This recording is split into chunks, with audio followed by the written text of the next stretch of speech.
मैं मंच पर अपने साथ खड़े अध्यापक साथियों से भी अनुरोध करूंगा कि वो अपना अपना स्थान ग्रहण करें।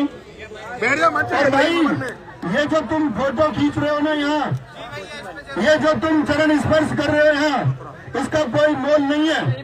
इसका मोल तब है अगर तुम ताकत से री एग्जाम करवा पाए, तो हम जानते हैं कि हम तब ये मानेंगे कि आप अपने गुरुओं के प्रति श्रद्धा रखते हो। आपके गुरुजनों ने एक मुहिम चलाई, आपके गुरुजनों ने एक मुहिम चलाई कि बच्चे, आपके सपनों के साथ एक खिलवाड़ हुआ है। आपको सरेआम नकल माफियाओं के द्वारा लूटा गया है। और क्या आप इतने कमजोर हैं कि एक सरेआम लूट अपने साथ हो जाने दोगे? बिल्कुल नहीं।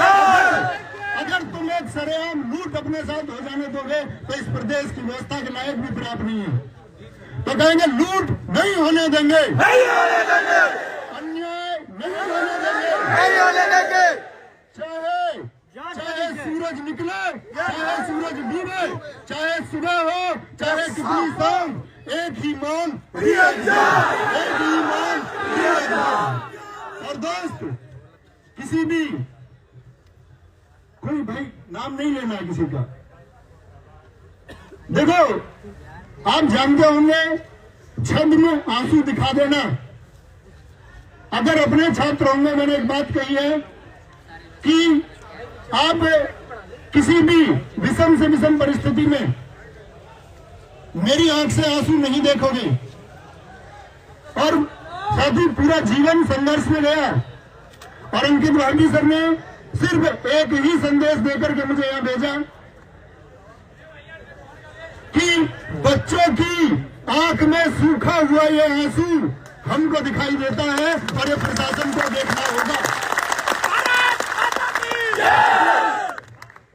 इस आंदोलन की, इस महान आंदोलन की अभी एक शुरुआत हुई है, अभी बस इसका समय हुआ है। और आप देखना, हम साथी कल तक इसको इस देश का सबसे बड़ा आंदोलन बना देंगे। अन्याय नहीं होने देंगे, नहीं होने देंगे। लेकिन बहुत ध्यानपूर्वक ये बातें सुननी होंगी। कोई भी आंदोलन महान होता है, उसके पीछे बने विचार से। सारे साथी अध्यापकों ने इसके बारे में चर्चा की। शायद बहुत सारे नाम मैं नहीं ले सकता, लेकिन सबका कंट्रीब्यूशन है। ऐसा नहीं है कि इस प्रदेश के ही टीचर्स का इसमें कंट्रीब्यूशन है। इस प्रदेश से बाहर के अध्यापक भी आपके लिए सामूहिक रूप से गोपनीय चर्चा में शामिल हुए कि कब क्या कैसे करना होगा। एक बात चली थी कि अब से 2 साल पहले मैंने एक बात कही थी कि प्रशासन चाह के भी आपकी परीक्षा में गड़बड़ी नहीं कर सकता। आज से 2 साल पहले एक बात कही थी कि प्रशासन यदि गड़बड़ करेगा तो मैं लखनऊ पैदल जाऊंगा। और उस पैदल आने को मैंने माना। हम पुलिस प्रशासन का बहुत सम्मान करते हैं। कल शायद आप भी इसके साथी होंगे, जी सर, आप भी इसमें शामिल होंगे। आपको बहुत सारी चीजें फॉलो करनी पड़ेंगी, लेकिन पुलिस विभाग को यह भी समझना होगा कि इन बच्चों का आखिरी सपना यह है। अगर ये उम्मीद टूट गई तो इस उम्मीद के टूटने के पीछे तुम भी कहीं ना कहीं शामिल हो। इन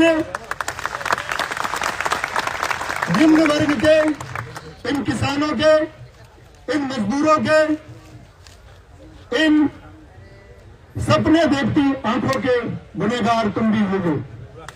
तो मैं पुलिस प्रशासन से भी उम्मीद करूंगा कि इन गरीब बच्चों के लिए आंतरिक संवेदनाएं रखी। माना आपको प्रशासन की बात सुननी होगी, लेकिन इनके लिए प्लीज थोड़ी सी संवेदनाएं, थोड़ी सी भावनाएं, जिनके सपनों को कुचला गया। क्योंकि आप सोचिए, जिस समय इस देश के किसी भी व्यक्ति, इस राज्य की किसी भी पुलिस ने वर्दी धारण की होगी तो एक मेहनत से वर्दी धारण की होगी। और इसके अंदर भावनाएं भी होंगी कि एक मेहनत का छात्र कितनी मेहनत करता है। और यदि भावनाएं नहीं है इन छात्रों को लेकर के, इन मासूम साथियों को लेकर के प्रशासन के अंदर अगर थोड़ी भी संवेदना नहीं है, तो इसका मतलब होगा कि प्रशासन में भी इस धांधली की तरह शामिल हुए कुछ लोग उस समय भी बाकी हैं। तो प्रशासन से अपील है कि इन बच्चों के लिए आंतरिक भावनाएं बचा के रखें।